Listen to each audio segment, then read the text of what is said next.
Assalamu alaikum ji, this is Umair Nasir. Welcome back to Education Stars Pakistan YouTube channel, and today we're going to talk about a very important thing. Finally बहरे college Karsaz और बहरे college जनवरी 1 ने admission announce कर ली अपने first year 2026 के जो session है उसके लिए। और आज की इस वीडियो में हम लोग बहरे कॉलेज कारसाज को पहले डिस्कस करेंगे। और ये वीडियो मैं एक साल पहले जो मैंने लास्ट एडमिशन के लिए बनाई थी, तो इस एक साल बाद अब मैं 2026 के लिए बना रहा हूँ। I am just an x student जो कि स्टूडेंट्स को गाइड करता है, क्योंकि ये टेस्ट वगैरह, ये कॉलेज में पढ़ाई शढ़ाई, मतलब मैं इस कॉलेज का स्टूडेंट रहा हूँ for my nursery till 10th। उसके बाद मैं 9-10 अपना फर्स्ट ईयर सेकेंड ईयर मैंने जनवरी 1 से पढ़ी है ड्यू टू सम रीजंस, वो हम किसी और दिन बात करेंगे। अच्छा, तो आज की इस वीडियो को हमने डिवाइड किया कुछ चीज़ों में। अच्छा, मेरे हाथ में ये एक ऐड है कारसाज का ऐड है, जिसमें कुछ चीज़ें इन्होंने लिखी हुई हैं, तो मैं यहाँ से इसको देख देख के आप लोगों को मैं बस बताता जाऊँगा। आप लोगों के पास भी होगा, आपने ऐड पढ़ लिया होगा, गौर से पढ़ लिया होगा, तो मुझे दोबारा दोहराने की चीज़ नहीं है, बात नहीं है, लेकिन मैं बस एक दफ़ा रिमाइंडर दूंगा कि ये चीज़ें लिखी हुई हैं, एंड देन हम लोग अपने कंक्लूजन पे आएंगे। जल्दी शॉर्ट वीडियो बना रहा हूँ मैं, बातें लंबी हो सकती हैं क्योंकि मैं ज़ाहिर। तो सबसे पहले हम लोग बात करेंगे कि बेटा आपने पढ़ना कहाँ से है, पढ़ना कैसे है, और फॉर एग्ज़ाम्पल आपका एडमिशन होता है या नहीं होता है, कॉलेज कैसा है, पढ़ना चाहिए या नहीं पढ़ना चाहिए, तो हम उसके ऊपर बात करेंगे। तो ये वाला जो टॉपिक है कि हम कॉलेज को एवेल्यूएट करेंगे, कॉलेज कैसा है, इसको एंड में करते हैं। पहले इस टेस्ट की तैयारी कहाँ से करनी है, कैसे करनी है, वो मैं आप लोगों को बता। तो इसका जो एंट्री टेस्ट है वो 10 मई 2026 और सुबह 9 बजे है इसका। और इसमें प्री मेडिकल आपको ऑफ़र की गई है, इंजीनियरिंग, कॉमर्स, ह्यूमैनिटीज़ और कंप्यूटर साइंस ऑफ़र की गई है। कॉमर्स के लिए सिर्फ कराची बोर्ड है, फेडरल बोर्ड में नहीं होता। और ह्यूमैनिटीज़ जो है उसमें सिर्फ लड़कियों के लिए, बाकी सब में फेडरल और कराची बोर्ड अवेलेबल है।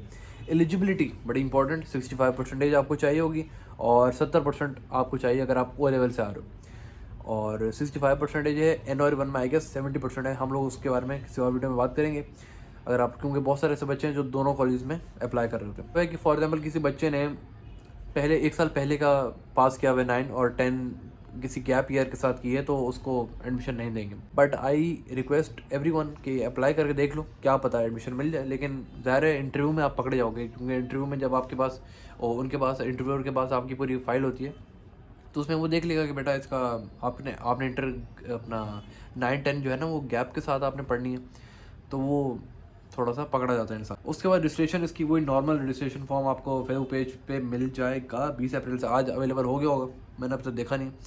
5 मई को है last date to submit the form.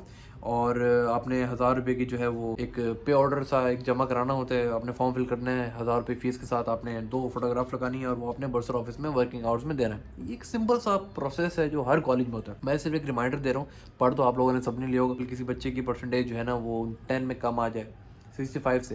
उन्होंने बोला है कि भाई अभी किसी को एडमिशन मिल रहा है ना, तो it will not be confirmed till the result of the 10th class. तो सिलेक्शन क्राइटेरिया इन लोगों ने बताया, पहले नहीं बताते थे। 60% जो है ना वो आपकी 9 की परसेंटेज लगेगी और 40% जो है ना वो एंट्रेंस टेस्ट का लगेगा। तो ये बड़ा इंपॉर्टेंट था वाजी करना। काफ़ी लोग पूछते रहते हैं सर क्या करूँ कि ये क्या पैटर्न है, किस तरह से इसकी हमें क्राइटेरिया क्या है सिलेक्शन का, तो ये उन्होंने वाजे कर लिया। उसके बाद वही ये सब्जेक्ट बताए मैं, वो आप लोगों ने पढ़ लिए होगी मेडिकल के लिए। और इंजीनियरिंग में सिर्फ बायो और अपना मैथ्स का फ़र्क है, और जो कंप्यूटर साइंस है उसमें मैथ है, फिजिक्स है, केमिस्ट्री नहीं होती। कॉमर्स में सिर्फ 2 सब्जेक्ट्स हैं, इंग्लिश और मैथ्स। ह्यूमैनिटीज़ के लिए आपको इंग्लिश, जनरल मैथ्स और जनरल साइंस। तो ये आप लोगों की टोटल इन्फॉर्मेशन थी। तो आपने तैयारी कहाँ से करनी है, कैसे करनी है, उसके ऊपर बात करें। सबसे पहली जो चीज़ आपने देखनी है ना, everyone wants admission in this college. अब आपने सबसे पहली चीज़ ये देखनी है बेटा आपकी परसेंटेज कितनी है, आपकी 9 में परसेंटेज कितनी है। सबका रिजल्ट आ चुका है, 9 कितनी percentage. If you have 90%, you have a very good chance to get seat in morning and evening. If you have a 85% in 9th class, तो उसमें आपके पास अच्छे चांसेस हैं मॉर्निंग में भी और इवनिंग के लिए भी। अगर आपकी 80 है, मॉर्निंग के लिए भी इवनिंग के लिए भी बहुत अच्छे चांस है, लेकिन आप शायद मॉर्निंग के थोड़े से रिड्यूस हो रहे हैं। परसेंटेज जैसे नीचे जाती जाएगी, आपके जो चांसेस हैं वो मॉर्निंग शिफ्ट और इवनिंग शिफ्ट में रिड्यूस या ज़्यादा होते रहेंगे। जो क्रक्स है मेरी बात का, तो आप समझ लो कि आपका टेस्ट अगर पास है तो आपको एडमिशन मिल जाएगा। इवनिंग में न मिले या मॉर्निंग में मिले वो अब अलग बात है। पढ़ना कहाँ से, एंट्री टेस्ट कैसा आएगा। If you have 4 subjects, for example अभी जैसे 4 सब्जेक्ट्स, तो 25-25-25 का एक पेपर बनाएंगे जिसमें 4 सब्जेक्ट होंगे, 25 MCQs each, 1 mark for 1 MCQs और 100 नंबर का पेपर होगा। शायद किसी और कॉलेज में या शायद इसमें ऐसा हो जाए कि 20 नंबर का बनाए और 20 ही वो बना दें जनरल नॉलेज का, लेकिन वो ऐसा है नहीं, ऐसा है नहीं। NORI-1 में शायद मेरे ख्याल में होता है, जब मैंने टेस्ट दिया था तब 20 MCQ से, मुझे याद नहीं आ रहा सही से। तो दिस इज़ द पैटर्न बड़ा सिंपल है। अब जो MCQs आते हैं वो किस तरह के आते हैं? बिल्कुल भी इस तरह के MCQs नहीं आएंगे कि पूरी पूरी वर्ड प्रॉब्लम्स आ जाएंगी, आपने सॉल्व करनी होंगी, नहीं। कोई बहुत बड़ा कोई ऐसे आ जाएगा, कोई क्वेश्चन आ जाएगा, नहीं, ऐसा कुछ भी नहीं है। MCQs क्या होते हैं? एडमिशन टेस्ट, एंट्री टेस्ट के जो MCQs होते हैं वो ये होते हैं कि फॉर एग्जाम्पल फिजिक्स है तो इसका बेटा ऐसा यूनिट क्या है, इसका जो है ना मास क्या है, इसका जो है ना वो वैल्यू क्या है, इसका फार्मूला क्या है। केमिस्ट्री में डेंसिटी, मास, केमिकल फार्मूलाज, ये चीज़ें आती हैं। अपना केमिकल्स के नाम होते हैं ना, वो जैसे वो एसिड स्पेसिस, इन चीज़ों के नाम होते हैं। मैथ में सिंपल वो अलजेब्रा टाइप वो जो मैट्रिसेस होती हैं वो आती है। मैं मैथ का नहीं हूँ, मैं प्री मेडिकल का होता हूँ, मुझे नहीं पता मैथ्स में क्या क्या होता है, तो I am really sorry for that. लेकिन MCQs आप लोगों को पता होंगे कि जिस तरह से आप लोग अपने 9-10 में पेपर देते भी रहे हो मैथ्स का, तो जो जिस तरह के MCQs आते हैं वो आ जाएंगे। बाकी मैं बताता हूँ कि उसकी प्रैक्टिस कहाँ से करें। इंग्लिश है, अब इंग्लिश में आपने अपनी बुक नहीं पढ़नी, उसमें आपने सिंपल आपने एंटोनियम्स, सिनोनियम्स, पोइट्स के नाम, पोइट्स की जो तहरीरात हैं, जैसे उर्दू में आते हैं ना कि इस शायर की क्या मशहूर तहरीर है, तो वो इंग्लिश में आ सकती है। शेक्सपियर की कुछ पूछ सकते हैं, वर्ड्सवर्थ की कुछ पूछ सकते हैं, जो आपके 9-10 के कोर्स के रिलेटेड होगा। ऐसा नहीं होगा कि कोई ऐसे पोइट के बारे में पूछ लिया जिसको आपने कभी देखा ना हो, वो आपके 9-10 में आया होगा 100%। बाकी एंटोनियम, सिनोनियम्स आएंगी, ग्रामर आएगी, डायरेक्ट इनडायरेक्ट आएगा। तो ये हमने क्रक्स समझ लिया कि एंट्री टेस्ट में क्या आएगा। जो मेन जनरल नॉलेज की चीज़ें होती हैं, इसका यूनिट बताओ, इसकी वैल्यू बताओ, इसका फॉर्मूला बताओ, इसका नाम बताओ। जैसे बायोलॉजी में होता है माइक्रो ऑर्गेनिज्म के नाम होते हैं, इसका साइंटिफिक नेम क्या होता है, what is the cell is made up of, what is the tissue made up of, और इस तरह की चीज़। समझ आ गई?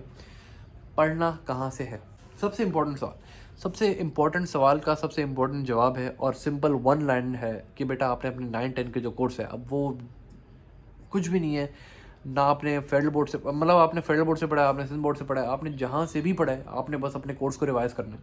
आपने उसके सबसे पहले बुक रीडिंग करनी है, specially for the biology students. बहुत सारा आता है बेटा, लाइन टू लाइन कॉपी होकर आ रहा होता है, और ज़ाहिर है बायोलॉजी में तो डेफिनेशंस लिखी होती है ना, तो वही डेफिनेशंस कॉपी पेस्ट हो जाती हैं कि tissues made up of ligaments और टेंडन्स और ये वो सब। सही। जो केमिस्ट्री है उसका, अच्छा वो मैंने बता दिया। अच्छा, जो तैयारी है वो आपने अपनी बुक से करनी है। अब बायोलॉजी में तो आपको बुक्स में सब लिखा हुआ है, लेकिन केमिस्ट्री, फिज़िक्स, इन चीज़ों में आपको थ्योरी मिसिंग मिलती है। इसके लिए आपने क्या करना है, इसके लिए आपने वेबसाइट्स में जाना। सम वेबसाइट्स जिसका मुझे नाम पता है और मैं हर बच्चे को ये बताता हूँ, इल्म की दुनिया। पाकिस्तान में जो सबसे बड़ी मेरे ख्याल में जो टेस्ट की वेबसाइट्स है, एक तो गो टेस्ट है और एक इल्म की दुनिया। तो ये तो यहाँ तक आप लोगों ने बात समझ ली है कि एंट्री टेस्ट का जो पैटर्न होता है हर जगह पे वो सेम होता है, वो आपसे जनरल नॉलेज की चीज़ें पूछ रहे होते हैं। तैयारी कहाँ से करनी है आपने? इल्म की दुनिया वेबसाइट है, गो टेस्ट वेबसाइट है, वहाँ पे आपने जाना है, वहाँ पे आपने 9-10 या फर्स्ट ईयर या एंट्री टेस्ट प्रिपरेशन लिखनी है, और वहाँ पे सब्जेक्ट वाइज आपने MCQ सॉल्व करने हैं। काफ़ी कुछ आता है, वैसा आता है, आप लोगों की तैयारी हो जाती है वैसे प्रिपेयर करने की, वैसे MCQ सॉल्व करने की, और बहुत अच्छा हो जाता है। अब इस चीज़ पे मैं हमेशा बच्चों को कहता हूँ, बेटा जिस तरह का आपका IQ है ना, IQ मैटर करता है। Like how you read the MCQ, how you present that question in your brain, कि भाई मैं इस सवाल का किस तरह से जवाब दूँ, अपने अंदर ही कॉन्सेप्ट्स को लिंक्ड करना है, और मतलब कुछ होते हैं मुश्किल होते हैं तो वो आपने इस तरह से सॉल्व करने हैं। बाकी इसकी जो प्रिपरेशन है ये वेबसाइट से होगी, प्रैक्टिस टेस्ट से होगी। इसके लिए वेबसाइट्स पे जाएँ। इल्म की दुनिया, गो टेस्ट की मैंने बताई हैं, इसके अलावा भी बहुत अच्छी हो सकती हैं। मैं ये रेफ़र करता हूँ कि ये थोड़ी फेमस है, इनमें ज़्यादा मटेरियल है। सही है। बाकी जो होंगी वो न्यू होंगी, जो इतनी ज़्यादा मशहूर नहीं होंगी, जिसमें मटेरियल थोड़ा कम होगा।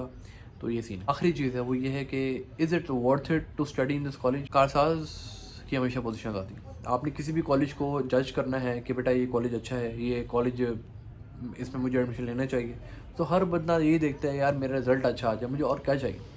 कारसाज की हमेशा पोजीशन आती हैं और बहुत अच्छी परसेंटेजेस आती हैं। अगर आपकी अपना जो रिज़ल्ट आता है, जो पासिंग रेशियो आता है कारसाज का, वो हमेशा 100% से 99 के अराउंड आते हैं। बहुत कम फेलियर बच्चा है, और जो फेल होते भी हैं वो वही होते हैं जो मतलब बहुत ही कोई सीरियस केस है, और मतलब ऐसे कोई सीन होता है। बाकी इनका हमेशा से पासिंग रेशियो हमेशा से अच्छा आया है, कभी भी इनका पासिंग रेशियो बुरा नहीं आया, और मेरी बारी पे पोजीशन आती थी, आज तक इनकी पोजीशन आ रही हैं। तो Karsaz in terms of study बहुत अच्छा है।